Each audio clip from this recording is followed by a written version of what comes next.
नमस्कार दोस्तों, मैं Chandni नेबनाणी। Sydney news में तमाजा स्वागत है। पहरी दिसो अॼु मुख्य खबरूं। साणंद में नरेंद्र मोदी कई चुनाव सभा। हॉकी जी नेशनल टीम में सिंधी जुवान जो समावेश। एक्टिवा जी डिक्कीअ मां थियल चोरी कैमरा में कैद। अमित शाह कांग्रेस से लगाया गंभीर आरोप। अहमदाबाद जे गुरु गोविंद धाम मां निकती प्रभात फेरी। विसनगर में रूपाला जी सभा में थियो पत्थरमारो। उल्लासनगर में रखी वई आहे भागवत कथा। सिंध में शाहीबाग रांदियुनि जी कॉम्पिटिशन।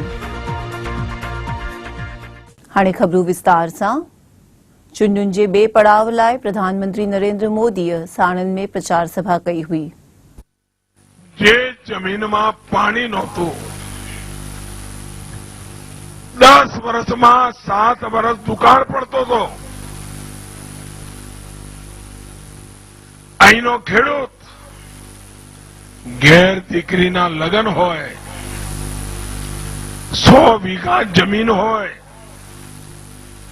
અને ક્યાંક જૈન સાહુકારને કહે કે મારી જમીન ગીરવે રાખો, ઘેર દીકરીના લગ્ન છે 50,000 રૂપિયા જોઈએ, તો પેલો સાહુકાર કહે કે ભાઈ તારી આબરૂ પર તો 50,000 આપું, પણ તારા જમીનની મારે જરૂર નથી કે મારા હાચવે કોણ, એમાં એક તણકલું ઉગતું નથી, એ મારે લઈને શું કરવાની રાખતું, આ 50,000 તારી આબરૂ પર આપું છું, લઈ જા।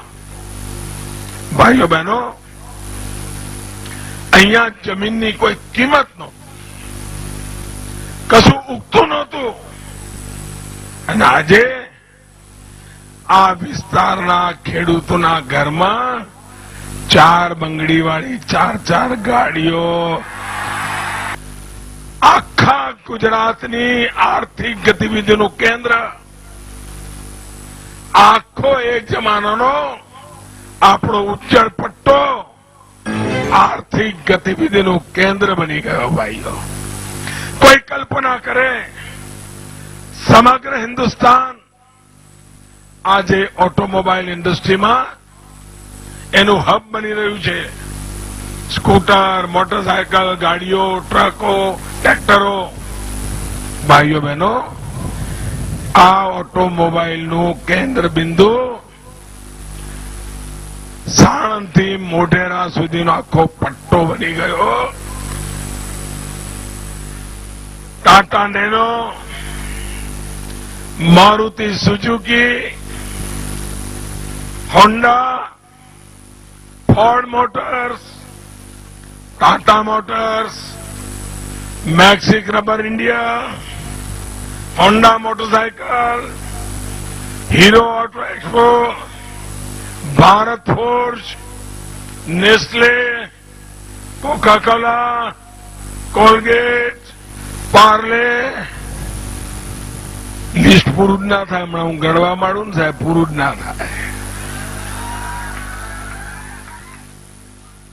भाइयों बहनों, अने आ बधुं 10 वर्षना टूंका गाळा में थई गयुं। 10 वर्षना टूंका गाळा। कोल्हापुर जी कौशिक साधवाणीअ हॉकी जी नेशनल टीम में पहुंची सिंधी समाज जो नालो रोशन कयो आहे।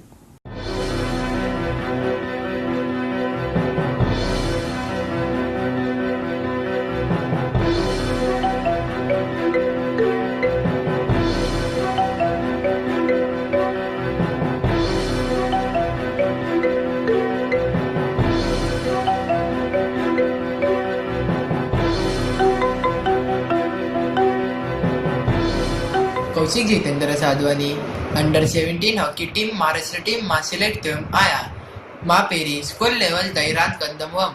उतां डिस्ट्रिक्ट लेवल ऐं स्टेट लेवल ताईं सिलेक्ट थियम ऐं पोइ स्टेट लेवल ताईं नेशनल लेवल ताईं मां कोल्हापुर में ट्रायल ॾिनी हुअम। हुते 210 प्लेयर मां सिलेक्ट थियम।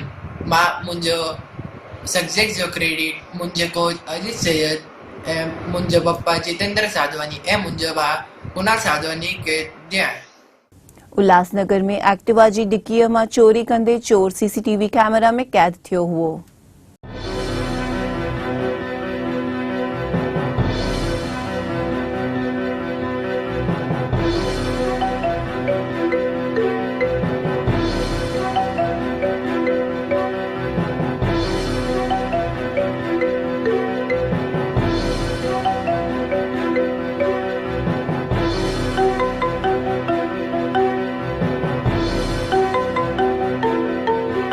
भाजपा के राष्ट्रीय अध्यक्ष अमित शाह कांग्रेस से गंभीर आरोप लगाया हुआ। डिस्कशन में कांग्रेस के पैनलिस्ट प्रवक्ता चरण सिंह ने, जो मुंबई कांग्रेस के उपाध्यक्ष भी हैं, उन्होंने कहा कि 2002 के दंगों के लिए प्रधानमंत्री मोदी जी ने जामा मस्जिद के अंदर जाकर माफी मांगनी चाहिए। पूरा देश जानता है कि 2002 के दंगों में कांग्रेस से प्रेरित एनजीओ ने जितने भी फर्जी मामले लगाए थे, सुप्रीम कोर्ट तक केस गए और सभी मामलों में कहीं पर भी मोदी जी पर कोई आरोप नहीं टिका है। फिर भी वोट बैंक कंसोलिडेशन के लिए, वोट बैंक को एकत्रित करने के लिए 2017 में 2002 के दंगों के लिए जामा मस्जिद के अंदर जाकर इस देश के प्रधानमंत्री को माफी मांगने के लिए कहना, मैं मानता हूं इससे बड़ा तुष्टीकरण का उदाहरण कोई हो नहीं सकता। गुरु गोविंद सिंह जो प्रकाश पर्व मल्हाइण लाइ गुरु गोविंद धाम मां प्रभात फेरी करी वई हुई। सिख धर्म के 10 गुरु गुरु गोविंद सिंह जो प्रकाश पर्व मल्हाइण लाइ 25 डिसेंबर ताईं प्रभात फेरी रखी वई आहे।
मरकजी वजीर पुरुषोत्तम रूपाला जी विसनगर की सभा में पत्थरमारो थियो हुओ।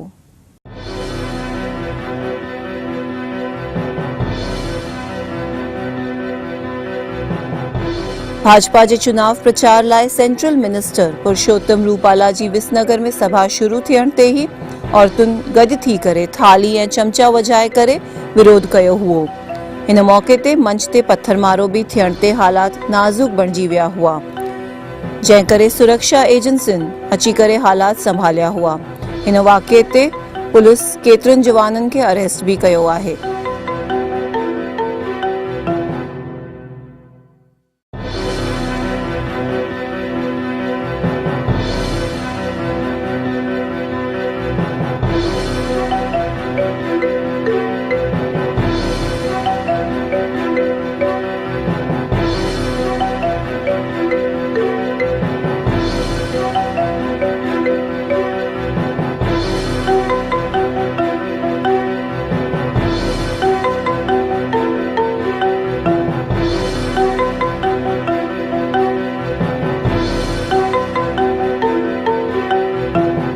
નામ એમનું રાજુભાઈ લવજીભાઈ ચૌધરી, 62 વર્ષની ઉંમર છે, વિસનગરના રહેવાસી છે. કંઈક અમને સભા ચાલતી હતી ત્યાં કોઈ અજાણી વ્યક્તિએ એમ કહેવામાં આવ્યું કે પથ્થરમારો થયેલો છે, ના માથાના ભાગે ઈજા થઈ હતી.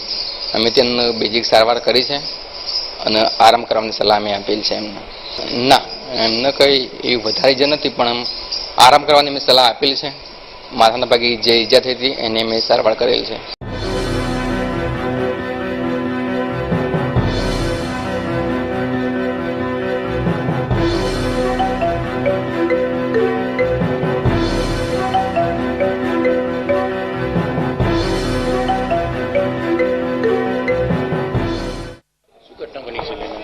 ચોક્કસ આજે અમે વિસનગર જ છીએ. અહીંયા આગળ સતત 10 દિવસથી સારો અમારો પ્રચાર કોંગ્રેસ પાર્ટીનો થઈ રહ્યો છે. જીતના આરે આવી ગયા છીએ અમે. બિલકુલ આજે ભ્રષ્ટ સરકાર એટલે ભારતીય જનતા પાર્ટીના આજે રૂપાલા અહીંયા આવ્યા હતા તો અમારી બહેનોએ થાળીઓ અને વેલણથી એમને જાકારો આપ્યો. તો અમારા કોંગ્રેસના કાર્યકર દીકરાઓને આજે 5 દીકરાઓને પોલીસ વિસનગરથી એમના પોલીસ સ્ટેશનની અંદર લઈ ગઈ છે. તો અમે એમને છોડાવવા માટે અહીંયા આવ્યા છીએ. અમારું કહેવું એવું જ હતું કે અમે શાંતિથી કામ કરીએ છીએ, તો અમે જીતવાના આરે છીએ, તો તમે આવી દાદાગીરી ગુંડાગીરી કરી અને અમારા બિલકુલ નિર્દોષ છોકરાઓનો જો એક ને કરીને જો જેલમાં ઘાલશો તો અમે સાખી નહીં લઈએ. અને ખરેખર અમે હવે જીત છે એટલે લોકો ડગાઈ ગયા છે, ડરી ગયા છે, એટલે જૂના પેતરાથી એ લોકો આવા છમકલા કરી રહ્યા છે.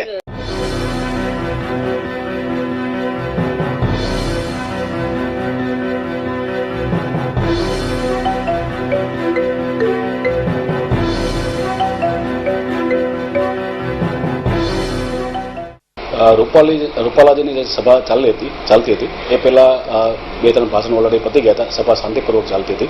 પછી રૂપાલાજી આવ્યા. રૂપાલાજીનું ભાષણ પણ થોડું ચાલ્યું. ત્યારે પાછળના ભાગેથી અચાનક જે સોસાયટીનો જે વિસ્તાર છે, ગોવિંદ ચકલાનો વિસ્તાર, ત્યાંથી અમુક મહિલાઓ પોતાના ઘરમાંથી બહાર આવી અને થાળી વેલણને આવી ગયેલા હતા અને ત્યાં સભામાં એ લોકોએ રોકવા માટે કોશિશ કરી હતી. પરંતુ પોલીસે પછી મહિલાઓને એક સાઈડ કરી અને અમુક છોકરાઓને બીટિંગ કરેલા હતા. હાલ અત્યારે શાંત પરિસ્થિતિ છે. આ વ્યક્તિઓને ખાલી ફક્ત અલગ લઈ જવામાં આવેલા હતા જેથી કરીને ત્યાં કોઈ વર વિગ્રહનો બનાવ ના બને, જે બંને સામસામા ગ્રુપ આવે ના જાય એટલા માટે આ છોકરાઓને જરા સાઈડમાં લઈ જવામાં આવેલા હતા અને હાલમાં ત્યાં શાંતિ.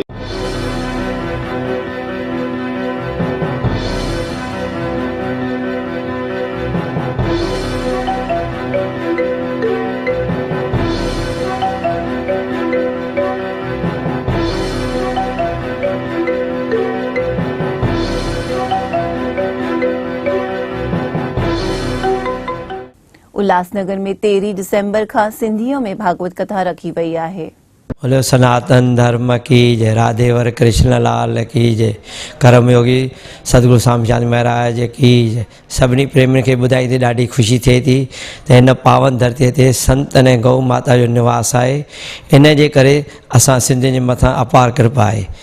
सतगुरु स्वामी महाराज जो 40 जो जेको उत्सव महीने खां हली रहियो आहे। कामठी, नागपुर ऐं खंडवा, कटनी, जबलपुर, उन जा पोयां ॾींहं 9 ॾींहं हिते स्वामी ग्वालन दरबार भाटिया बस स्टैंड जे साम्हूं 13 दिसंबर बुधवार खां वठी 19 दिसंबर मंगलवार चंड ताईं हर रोज़ सुबुह जो 9 खां 11 श्रीमद भागवत कथा सिंधीअ में गुरुअ जो प्यारो श्री भगवान दास बैरागर भूपाल मां अची तव्हांखे अमृतपान कराईंदा। ऐं हर रोज़ शाम जो 6 खां 8 केतिरा ई संत महात्माऊं रोज़ ऐं कलाकार सतगुरु महाराजनि जे गुणनि जो वर्णन कंदा। तव्हां असां भागशाली आहियूं त जिते इन भागवत जी कथा थींदी आहे उते को बि अणवणंदड़ो वाक़ियो न थींदो आहे। असांखे पंहिंजी सदगति पाइण लाइ, पितरनि जो दोष लाहिण लाइ भागवत जी कथा ॿुधणु खपे ऐं हिन में अची करे शामिलु थियणु खपे। हिकु क़दम अश्वमेध यज्ञ करण जो फल मिलंदो आहे। स्वामी रमेश प्रकाश कटनीअ जा हिन मेले जो आयोजन करिया आहिनि ऐं हिन जे मथां अपार कृपा जय जय चवण स्वामी देव प्रकाश महाराज कंदा ऐं तव्हां बि अची करे परिवार सां लाभ वठंदा। 13 दिसंबर खां 19 दिसंबर बुधवार खां वठी मंगलवार ताईं हर रोज़ सुबुह जो कथा 9 खां 11 ताईं थींदी ऐं शाम जो 6 खां 8 संत ऐं कलाकार सत्संग जो अमृतपान तव्हांखे कराईंदा। पूज भाटिया हॉस्पिटल जे साम्हूं स्वामी ग्वालन दरबार उल्लासनगर 5। सिंध जे शिकारपुर में शाहीबाग रांदियुनि जी चटाभेटी रखी वई हुई। जीअं त शाही बाग क्रिकेट स्टेडियम शिकारपुर में शाह लतीफ़ हाई स्कूल जे शागिर्दनि ऐं उस्तादनि में रांदियुनि जा मुक़ाबला थी रहिया आहिनि। उन्हनि खां पुछंदासीं त उहे रांदियुनि खे कीअं था सम्झनि।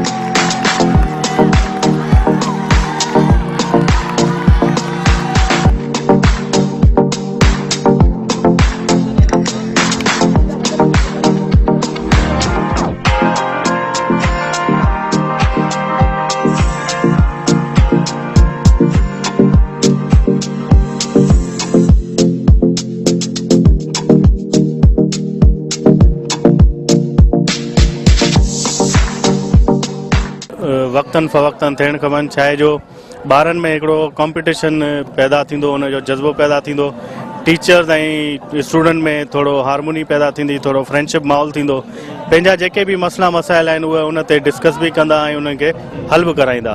एक्टिविटीज़ हुजणु खपनि। छा आहे जो पढ़ाई सिर्फ़ु पढ़ाई न हुजे, थोरो ज़हनी नशो नुमा जे लाइ इहे लाज़मी आहिनि। अक्सर स्कूलनि में जेको आहे सो रांदियुनि जा ग्राउंड आहिनि, जंहिं करे ॿार हेल्दी एक्टिविटीज़ नथा कनि। अॼु ॾिठो आहे उस्ताद बि गॾु आहिनि, हुन में हिकिड़ो कोऑर्डिनेशन वधंदो, ॿारनि में बि एतमाद पैदा थींदो ऐं हेल्दी एक्टिविटीज़ थींदियूं त ॿारनि जो ज़हन बि खुलंदो। अहिड़े क़िस्म जो इन्वायरमेंट असांजे हर स्कूल में थियणु खपे। कॉम्पिटिशन्स एनर्जी जी असां वटि तमामु घणी ज़रूरत आई आहे। ताई अॼु असां को ख़ुशी जो ॾींहुं आहे जो असांजे स्कूल जी तरफ़ खां असांजे मोहतरम हेडमास्टर साईं सफदर अमीर पौर साहब जन जे तरफ़ खां ऐं पूरे स्टाफ जे उस्तादनि ऐं शागिर्दनि गॾिजी करे हिकिड़ी दोस्ताना क्रिकेट मैच जो एहतमाम कयोसीं, जंहिंमें शागिर्दनि जेको आहे सो क्रिकेट मैच या खटी वरिती असां खां उस्तादनि खां ऐं उनखां बाद में असां टेगवार ऐं जेका रसाकशी जी बि जेका आहे सा उस्तादनि जे विच में या शागिर्दनि विच में जेका आहे सा मुक़ाबिलो करायो वियो।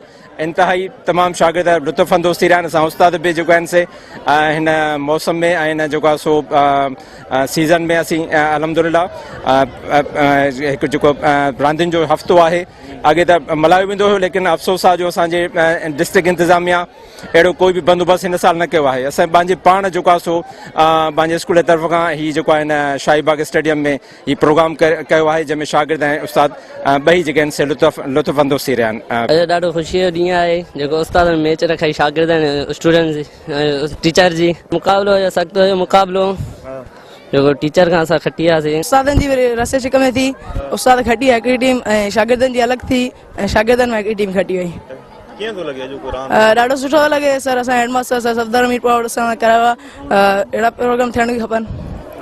अॼु की ॾाढी तमामु बहितरीनु लॻी आहे असांखे। अहिड़ा प्रोग्राम थियणु घुरिजनि त उस्तादनि ऐं शागिर्दनि जे विच में, त उस्तादनि जी बि प्रैक्टिस थींदी हिन में ऐं शागिर्द बि प्रैक्टिस कंदा, त हिते काफ़ी सारियूं रांदियूं थियूं। अहिड़ा ॿिया बि प्रोग्राम थियणु घुरिजनि ऐं असांखे हिकु ग्राउंड जे हाणे ठहियलु आहे, अहिड़ा ॿिया बि हिते शिकारपुर में हुजनि जिते क्रिकेट टीम बि अचे। असांजे पंहिंजे स्कूल सां गॾिजी ॾाढी ख़ुशी थी आहे ऐं असां पंहिंजे स्कूल सां मैच खेॾी रहिया आहियूं ऐं असां हिन साल ॾाढी ख़ुशी थी आहे। अॼु असां शाही बाग स्टेडियम में आया आहियूं। हिकु उस्तादनि ऐं शागिर्दनि विच में फ्रेंडली मुक़ाबिलो आहे क्रिकेट जो। असांखे हिते ईंदे ॾाढी ख़ुशी थी थिए त असां पढ़ाई खां अलावा एंटरटेनमेंट ऐं ॿियूं मैचूं वग़ैरह थींदियूं आहिनि हिन स्कूल में। कॾहिं बि ईअं न थियो आहे जो उस्तादनि सां मुक़ाबिलो करायो वञे ऐं शागिर्दनि जो किथे ईअं न थियो आहे। असां वटि बदकिस्मती इहा आहे जो असांखे अॻे इंटर क्लब थींदी हुई जेको स्कूल्स जे तरफ़ां, अॼुकल्ह उहा कोन थिए थी। उनखे मद नज़र रखी असांजे साहब इहो फ़ैसिलो कयो त हर साल जीअं त क्रिकेट में ॿारनि खे काई इंटरटेनमेंट नथी मिले, ऐं हिन साल जेको आहे सो असां शाह लतीफ़ जे तरफ़ां शागिर्दनि खे भरपूर तौर ते जेको आहे सो उनखे एंटरटेनमेंट ॾियूं ऐं उन्हनि जा मुक़ाबिला कयूं, उन्हनि खे जेको आहे सो इनामात ॾियूं। हीउ सिर्फ़ु हिते इनामात हिकिड़ो कप मिलियो आहे। इंशाअल्लाह ताला जॾहिं स्कूल वेंदासीं त हर शागिर्द खे सर्टिफिकेट बि मिलंदो ऐं उन सां गॾोगॾु कप बि मिलंदो। सुस्ती न महिनत ॻाल्हियूं न अमल ते जे पोइ लॻी कंदे इहे जेको ग्राउंड में चार दीवारी खां ॿाहिरि खड़ी ॿारनि खे पुरजोश जेको आहे जेको थियो 2 टग वार ऐं क्रिकेट रांदि थी तमामु ज़बरदस्त इंजॉय कयो ॿारनि इंजॉय कयो उन खां पोइ लंच जो प्रोग्राम जेको आहे अरेंज कयो आहे उहो बि पंहिंजे पैसनि सां सफदर अमीर पौर साहब हेडमास्टर ई कयो आहे उन खां बाद रिफ्रेशमेंट तमामु बहितरीनु अहिड़ा प्रोग्राम थींदा रहनि स्पोर्ट्स त ख़तमु थी विया तव्हांखे पाण खे ख़बर आहे शिकारपुर मां स्पोर्ट्स ख़तमु थी वई आहे स्पोर्ट्स ॾियो आहे पर ख़बर कोन थी पए त उहो काॾे था वञनि पैसा काई शइ जेका मुंहिंजे ख़्याल में त 10-15 सालनि खां पोइ काई बि गेम न थी आहे तमामु बहितरीनु जोश जेको उस्तादनि में हो उन खां वधीक जेको शागिर्दनि में हो तमामु बहितरीनु रांदि थी तमामु बहितरीनु रांदि थी शायदि जेको आहे मूंखे ईअं पियो लॻे त मां इंटरनेशनल ग्राउंड में बीठो उस्ताद ऐं शागिर्दनि जे विच में गुज़िरियल 15 खां 16 सालनि ताईं शिकारपुर में कंहिं बि क़िस्म जी का फ्रेंडली रांदि कोन थी आहे ऐं अॼु ही जेको हिते बहितरीनु क़िस्म जो सवण थियो आहे इहो इंतिहाई पंहिंजो क़ाबिल तारीफ़ आहे इहो इंतिहाई क़ाबिल तारीफ़ आहे इन जे अंदरि ॾाढी हिकिड़ी बहितरीनु ख़ुशी थी थिए पई त उस्ताद ऐं शागिर्द पाण में क्लोज़ थींदा उन्हनि जूं पाण में मोहबतूं थींदियूं ऐं शागिर्दनि मां ख़ौफ़ जेको आहे ख़तमु थींदो ऐं उस्ताद खे पंहिंजो सरवाण ऐं वॾो सम्झी करे उन मां सिखी सघनि छोकिरा हे जेके खेॾंदा त हिन मां जेके हिननि खे सुठो माहौल मिलंदो ऐं सुठी जेके आहिनि इम्तिहाननि में बि जेके आहिनि कामयाबी हासिलु करे सघनि था रांदियुनि सां गॾु जेको आहिनि उहो तमामु ज़रूरी आहे तालीम बि जेको आहे